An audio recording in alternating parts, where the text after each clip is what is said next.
와 사랑이 풍성하신 아버지 하나님 감사합니다. 아버지 하나님 이 시간 금요 기도를 드리며 아버지 하나님 이 시간 말씀 듣는 시간이 되었습니다. 아버지 하나님 우리가 이 마가복음 하나님의 복음이라는 제목으로 주의 말씀을 대할 때 주님 우리가 이 말씀을 우리의 마음에 새기며 나아가는 우리가 될 수 있도록 주님께서 허락하여 주시옵소서. 주님 우리가 이 말씀을 상고하며 우리가 날마다 하나님의 복음을 생각하며 그 복음대로 사는 우리 모두가 되기 원합니다. 주님께서 인도하여 주셔서 연약한 우리를 붙잡아 주시고 강건하게 허락하여 주시옵소서. 부족한 종을 다니엘 세우셨습니다. 아버지 하나님 이 시간 말씀을 전할 때 말씀이 생각나게 하여 주시고 아버지 하나님 하나님의 말씀을 하나도 빼놓지 않고 바르게 전할 수 있는 능력을 저희 허락하여 주시옵소서. 믿사옵고 예수님의 이름으로 기도합니다. 아멘. 할렐루야. 4월 9일 금요기도에 나와오신 정원교회 성도 여러분들 주님의 이름으로 환영합니다.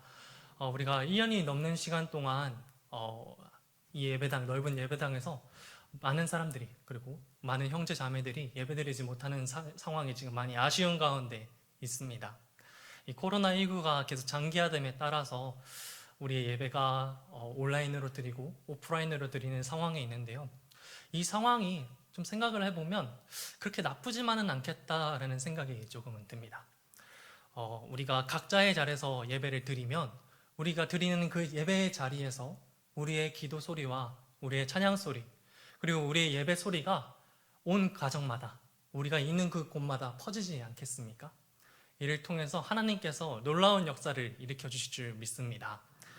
바울과 실라가 옥안에 갇혀 있음에도 불구하고 하나님을 찬양하고 하나님께 예배했을 때 옥문이 열리고 모든 사람의 매인 것이 풀리고 또한 간수와 그 온 가족이 구원을 받은 것처럼 각자의 자리에서 드리는 우리의 예배로 믿지 아니하는 사람들의 마음 문을 열고 코로나19로 인하여서 매인 우리의 일상이 풀려나고 그리고 온 가족이 구원받는 하나님의 역사가 함께하길 소망합니다.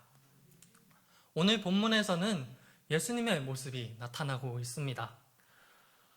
마귀에게 광야에서 40일간 시험을 받으시면서 나아오신 예수님의 모습입니다. 세례 요한에게 세례를 받으시고 그리고 광야에서의 시험도 마치신 예수님, 이제 그 사역을 시작하시고자 하는데요. 바로 그 사역은 복음을 전파하는 일입니다. 이 복음을 전파하시고자 하는 일에 근데 분위기가 심상치 않습니다. 바로 세례 요한이 붙잡힌 후에 예수님께서 사역을 시작하셨기 때문입니다. 회개하라 천국이 가까웠다라고 선포하며 모든 백성들에게 참 선지자라고 인정받는 세례 요한이 어째서 붙잡힌 바가 되었을까요? 우리 함께 마가복음 6장 17절과 18절의 말씀을 읽도록 하겠습니다. 화면에 나와 있듯이 우리 온라인으로 들으시는 분들도 함께 말씀 읽었으면 좋겠습니다. 마가복음 6장 17절과 18절의 말씀입니다.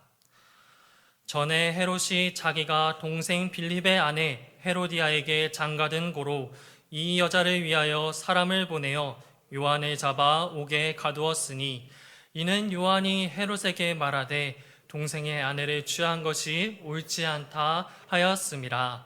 아멘. 세례 요한이 분봉왕 헤롯에게 붙잡힌 이유는 바로 그를 비판했기 때문입니다.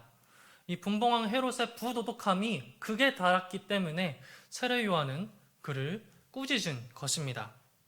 여기서 나오는 헤롯은 아기 예수님께서 베들레헴에서 태어나셨을 때 베들레헴에 있던 어린아이들을 무차별로 학살했던 헤롯 대왕의 아들 헤롯 안티파스입니다. 이 헤롯 안티파스라는 왕은 아내가 있었지만 그 아내를 버리고 동생 빌립의 아내를 취함으로 큰 죄를 저질렀습니다. 남의 아내를 취한 것만으로도 큰 죄인데 동생의 아내를 취한 이 일 정말 수치스럽지 않습니까? 이 수치스러운 일을 세례 요한은 간음과 근친상간을 범한 이 헤롯 대왕 헤롯 안티파스를 향하여 옳지 않다고 비판했습니다. 원어의 의미를 살펴보면 한 번만 말한 것이 아니라 거듭해서 이야기한 것을 살펴볼 수 있습니다. 왜 이렇게까지 세례 요한은 헤롯 안티파스를 향하여 옳지 못하다고 거듭해서 이야기했을까요? 비판의 대상이 비록 이스라엘의 한 지역을 다스리는 분봉왕의 자리에 있는 헤롯 왕일지라도 하나님의 참 선지자로서 말씀을 전하는 세례 요한은 그러한 불의를 참을 수 없었을 것입니다. 다윗왕의 범죄를 꾸짖었던 나단 선지자와 같이, 그리고 왕들의 죄악을 또 혼냈던 엘리야 선지자와 같이 거침없이 하나님의 말씀을 전하며 세례 요한은 헤롯 왕을 비판한 것입니다. 예수님께서 사역을 시작하신 때는 이와 같이 세례 요한이 붙잡힌 뒤숭숭한 그러한 분위기 가운데 시작되었습니다. 하나님의 참 선지자로 일컬음 받는 세례 요한이 붙잡혔음에도 그것이 불의한 일이 아니라 불의한 권력을 향하여 하나님의 말씀을 전해야 했는데도 그래했음에도 불구하고 예수님께서는 자신의 사역, 복음을 전파하시고자 꿋꿋이 나아가셨습니다. 세례 요한이 붙잡힌 후에 예수님께서 무엇을 하셨는지 마가복음 1장 14절의 말씀은 이렇게 이야기하고 있습니다. 함께 마가복음 1장 14절의 말씀을 살펴보실까요? 마가복음 1장 14절의 말씀입니다. 요한이 잡힌 후 예수께서 갈릴리에 오셔서 하나님의 복음을 전파하여. 아멘. 예수님께서는 갈릴리에 오셔서 하나님의 복음을 전파하셨다고 말하고 있습니다. 여기서 우리가 눈여겨봐야 할 표현은 바로 하나님의 복음입니다. 이 복음, 굿뉴스라는 의미를 가지고 있는 기쁜 소식이라고 나타난 이 단어는 우리가 알고 있는, 우리가 지금 대하고 있는 단어의 느낌과 그리고 예수님 당시에 살고 있던 사람들이 대하는 복음의 의미는 사뭇 달랐습니다. 오늘 이 시간 이 복음의 의미가 어떻게 다른지 살펴보면서 예수님께서 하나님의 복음을 어떻게 전파하시는지 살펴보길 원합니다. 이 복음이란 단어는 헬라어 원어로 유앙겔리온이라고 하는데요. 이 단어는 우리가 사용하는 예수님의 복음, 하나님의 복음으로 사용되기 전부터 사용되던 단어였습니다. 바로 로마 황제의 명령과 소식을 전하는데 이 유앙겔리온, 복음이라는 단어가 사용된 것입니다. 로마 황제라는 단어를 생각해 볼 때 로마 하면 생각나는 떠오르는 이미지가 혹시 무엇이 있을까요? 저는 로마라고 생각을 하면 그리스 로마 신화, 그리고 또 붉은 깃털로 투구를 쓴 로마의 병정들, 그리고 원형 경기장인 콜로세움이 생각이 나는데요. 이 로마 황제는 자신의 그리스 로마 신화에 나타나는 한 신의 아들이라고 자신을 자칭했습니다. 우리가 성경에서 나와서 잘 알고 있는 노동자의 품삯, 하루 품삯인 한 데나리온 동전에도 로마 황제의 모습을 새겨놓고는 자신을 신의 아들이라고 새긴 것을 우리는 유물을 통해서 볼 수 있습니다. 그리고는 제국을 세우기 위해서 정복전쟁을 시작했습니다.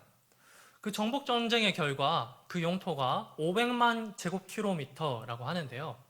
숫자가 너무 큰 숫자라 조금 와닿지가 않는 그런 숫자인데, 우리나라의 총면적, 대한민국의 총면적은 10만 제곱킬로미터입니다. 이를 계산해 봤을 때 우리나라의 50배가 넘는 면적이 바로 로마 제국의 영토인 것입니다. 굉장히 방대하고 광활한 영토를 가지고 있었지요. 이렇게 광활한 제국을 모든 길은 로마로 통한다라는 말이 있는 것과 같이 곳곳에 길을 연결했습니다. 이렇게 길을 연결한 까닭은 자신의 복음, 로마 황제의 복음을 잘 전달할 수 있기 위함입니다. 2021년 올해의 연휴는 조금 연휴해와 다르게 조금 부족한 것 같습니다. 굉장히 짧지요. 신문에 따르면 올해 이틀 이상 있는 연휴는 4일밖에 없다고 합니다. 네, 한숨이 좀 절로 나오는데요. 게다가 상반기 연휴는 3월 1일로 끝났고요. 이제 그 다음 연휴는 9월 추석에 있습니다. 네, 소리가 좀 절로 나오는 것 같습니다. 근데 반면 로마의 연휴는요, 검소할 때는 100일입니다. 검소할 때는 100일의 연휴를 가지고 로마 사람들은 쉬었다고 합니다. 그리고 많게는 200일을 쉬었다고 합니다. 정말 부럽지요. 게다가 이 연휴를 쉬기까지 하면서 로마 사람들은 직무를 오전에만 봤다고 합니다. 오전에까지만 일을 하고 그 남은 시간에는 자신들의 즐거움을 위해서 레저를 즐겼다고 합니다. 로마의 원형 경기장, 우리가 잘 알고 있는 이 콜로세움은 검투라든지 각종 운동 경기들이 열리는 그런 레저 시설이었는데요. 그 위용이 어마어마한 것을 우리가 사진으로 바라봅니다. 그 로마 콜로세움, 땅 위에 있음에도 이 로마 사람들은 4-5시간 물을 채워서 그 로마 원형 경기장 안에서 해상 전투를 재현했을 만큼 그 위험이 대단하다고 볼 수가 있습니다. 이러한 것들을 갓나게 한 로마 황제의 복음, 이것이 정말 기쁜 소식이었을까요? 한번 생각해 보길 원합니다. 그 정답은 아닙니다. 이 로마 황제가 말하는 로마 황제의 복음을 위해서 그것들이 일부의 복음일 뿐 모든 사람을 위한 복음은 아니었습니다.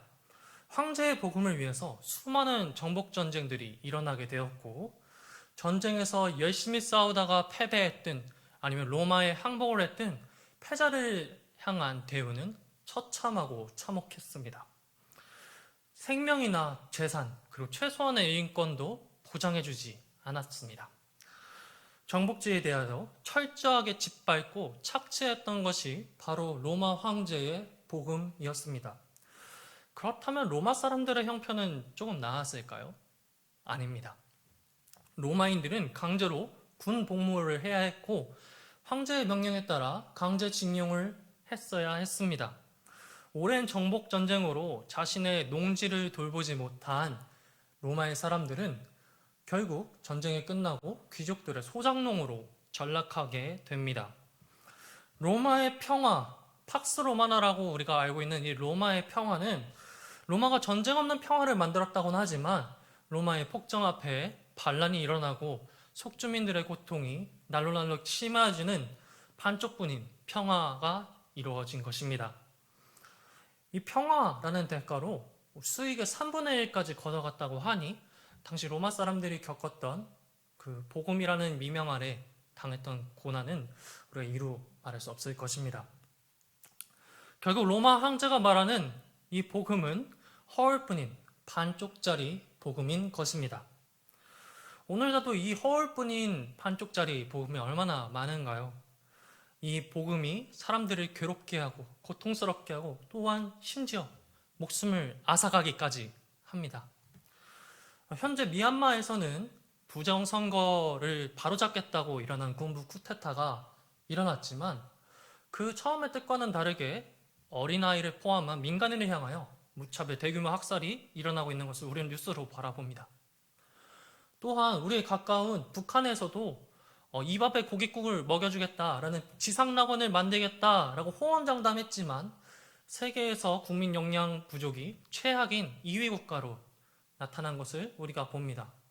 이처럼 누군가의 복음, 이것은 허울뿐이고 반쪽짜리의 복음인 것입니다. 참 안타까운 일인데요. 이러한 이름뿐인 복음과 달리 예수님께서는 우리에게 진정한 기쁨의 소식을 전해 주십니다. 바로 하나님의 복음입니다. 함께 마가복음 1장 14절과 15절의 말씀을 살펴보실까요? 1장 14절과 15절의 말씀입니다. 요한이 잡힌 후 예수께서 갈릴리에 오셔서 하나님의 복음을 전파하여 이르시되 때가 찼고 하나님의 나라가 가까이 왔으니 회개하고 복음을 믿으라 하시더라. 아멘. 예수님께서는 하나님의 복음을 전파하시면서 때가 찼다고 말씀하십니다. 이 때가 찼다라는 표현은 이사야 61장 1절과 2절의 말씀을 인용하신 것인데요. 선지자 이사야가 말했던 은혜의 때가 지금 임했다고 말씀하신 것입니다. 주 여호와의 영이 내게 임하셨으니 가난한 자에게 빛이 탕감되고 마음이 상한 자를 고치고 그리고 포로된 자에게 자유를 주며 눌린 자에게 노임을 선포하는 은혜의 때가 우리에게 임했음을 말씀하고 계신 것입니다. 누가복음 4장 21절에서는 이 말씀을 인용하시면서 이 글이 오늘 너희의 귀에 응하였도다 라고 말씀하십니다. 복음으로 말미암아 죄로 인하여 빚지게 되어 죄와 사망의 권세 아래 누였던 우리들을 예수님께서는 우리를 해방시켜 주셨습니다. 이 세상을 사랑하신 하나님의 구원의 계획에 따라 성령의 인도하심으로 예수님께서 직접 몸소 이 땅에 내려오셔서 십자가에 우리 대신하여 못 박혀 죽으시고 또 사흘 만에 부활하심으로 우리를 구원하시고 억눌린 우리들을 자유롭게 하셨습니다. 이것이 우리가 기쁘게 맞이해야 할 하나님의 복음인 줄 믿습니다. 또한 하나님의 나라가 가까이 왔다고 말씀하십니다. 예수 그리스도께서 이 땅에 오심으로 이 땅에 하나님의 나라가 임하였다고 말씀하시는 것입니다. 스위스의 저명한 신학자인 오스카 쿨먼은 2차 세계대전에서의 노르망디 작전을 가지고 하나님의 나라에 대해서 이야기를 했는데요. 이 노르망디 작전은 2차 세계대전에 연합군과 독일군의 승패를 가르는 결정적인 전투였습니다. 이 연합군이 노르망디 상륙작전을 성공시키기 위하여 계획하고 작전한 날을 D-Day라고 하였고, 그리고 이 노르망디 상륙작전에 성공하여 승전보를 올린 날을 V-Day라고 했습니다. 이를 봤을 때 그리스도께서 죽음과 부활의 사건으로 우리를 승리하게 하신 그 사건이 바로 D-Day인 것이고, 그리고 예수께서 다시 오실 재림의 날을 바로 V-Day라고 볼 수 있는 것입니다. 우리는 이 D-Day와 V-Day 사이에 살고 있습니다. 예수님께서 십자가에 죽으시고 부활하심으로 우리는 죄와 사망의 권세로부터 승리하게 되었습니다. 이 결정적인 승리를 믿으신다면 우리는 예수님께 다시 오심으로 하나님 나라를 완전히 세우실 것을 기대하며 나아가야 합니다. 그 날이 바로 우리의 완전한 승리의 날, V-Day인 것입니다.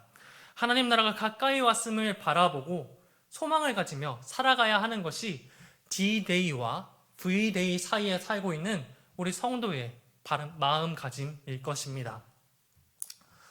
사랑하는 성도 여러분, 하나님의 나라가 가까워졌습니다.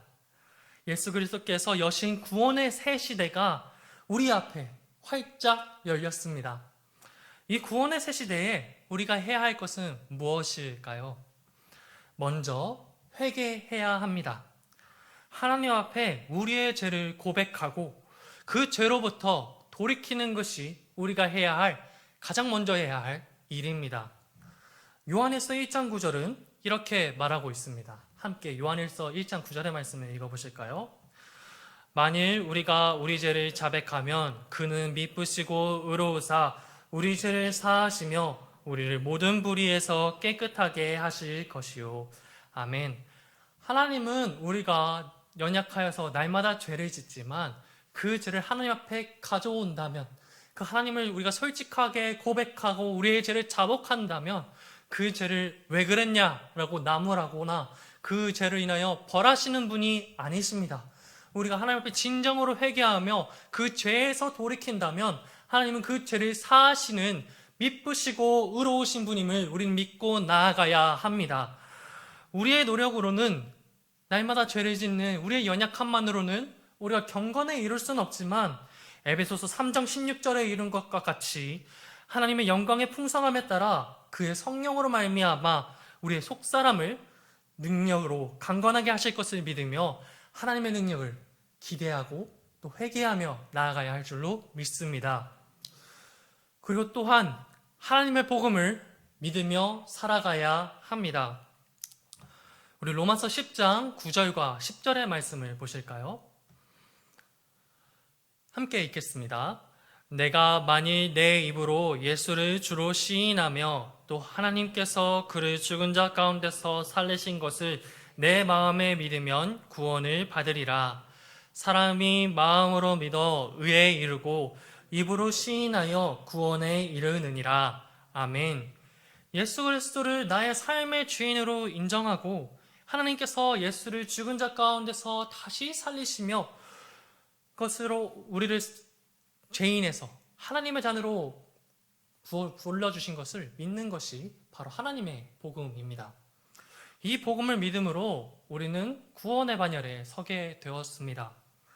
예수 그리스도를 내 삶의 주인으로 시인한다. 이 사실은 우리의 삶은 예수 그리스도의 뜻을 이루며 살아가는 삶을 살아가야 한다는 것을 말합니다. 이 복음으로 살고 또 이 복음을 전하며 살아가는 것이 바로 하나님의 복음을 믿는 우리의 소명일 줄로 믿습니다. 코로나19라는 현실 가운데 이 하나님의 복음을 전하는데 사실은 조금 어려운 마음이 들고 또 걱정도 되고 염려도 됩니다. 내가 이렇게 하나님의 말씀을 전하면 언짢아 하면 어쩌지? 라고 생각이 들 수도 있고, 또한 코로나19가 이렇게 심하게 있는데 좀 잠잠해야 되는 거 아닌가? 라는 생각이 우리의 마음을 어렵게 하고 또한 우리를 좀 주저하게 하는 것 같습니다. 하지만 이 어려운 때야말로 진정한 기쁨의 소식, 하나님의 복음은 어려운 이들을 향한 그들에게 필요한 기쁨의 소식일 줄로 믿습니다. 우리가 거절당할 것을 두려워하며 또한 우리의 염려로 인하여서 전하지 못하지만 예수 그리스도께서는 세례 요한이 잡힌 그 뒤숭숭하고 흉흉한 그 분위기 가운데서도 또한 예수 그리스도께서 직접 십자가에 지셔야 된다는 사실을 알고 계셨지만 우리를 위하여, 나의 죄를 위하여 대신 십자가에 지신 그 기꺼이 내어주신 그 사랑을 생각할 때에 우리 하나님에 대한 복음은 우리가 널리 전해야 할 줄로 믿습니다.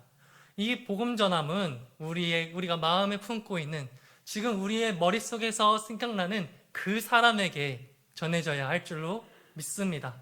그 사람, 하나님께서 간절히 찾으시는 그 영혼을 향한 우리의 그 사랑과 관심으로 말미암아 하나님께서 그들의 마음을 눈 녹듯이 녹이시고 완악한 마음을 여시며 하나님의 복음으로 말미암아 기뻐하는 자로 다시 태어나게 하실 줄로 믿습니다.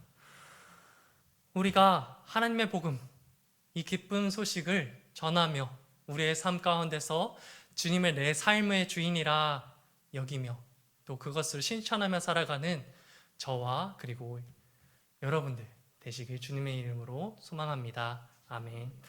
함께 기도하겠습니다. 사랑에 많으신 아버지 하나님 감사합니다. 오늘 이 시간 예수 그리스도께서 전하여 주신 십자가의 사랑, 하나님의 복음에 대해서 보았습니다. 아버지 하나님, 어려운 가운데서도 우리를 사랑하셨기에 그 복음을 전하기에 주저없으신 아버지 하나님, 우리가 그 복음을 전하기 원합니다. 우리가 주님 앞에 우리의 삶의 태도를 돌이켜 회개하며 나아가며 주님, 우리의 삶을 주님 앞에 온전히 맡기는 삶을 살게 하여 주시옵소서. 우리는 비록 연약하지만 우리의 속사람을 강건하게 하여 주실 그 능력을 바라보며 나아갑니다. 아버지 하나님, 우리의 삶의 태도를 주님 앞에 온전히 맡겼사오니 주님, 우리를 책임져 주시옵소서. 우리가 또한 하나님의 복음을 전하며 나아가기 원합니다. 지금 코로나19로 인하여서 우리의 마음이 어렵고 번민한 가운데 있지만 이 복음이 절실하게 필요한 곳에 우리가 그 복음을 전하며 나아갈 수 있도록 용기를 허락하여 주시옵소서. 거절당한 용기까지 허락하여 주셔서 우리를 사랑하시어 자기 몸 버려 보여주신 그 사랑을 우리도 보여주길 원합니다. 아버지 하나님, 우리가 마음에 품고 있는 태신자를 향한 우리의 사랑이 그들이 알고 또 그들이 깨닫고 주님의 전 앞에 나오는 놀라운 일이 일어날 수 있도록 주님께서 허락하여 주시옵소서.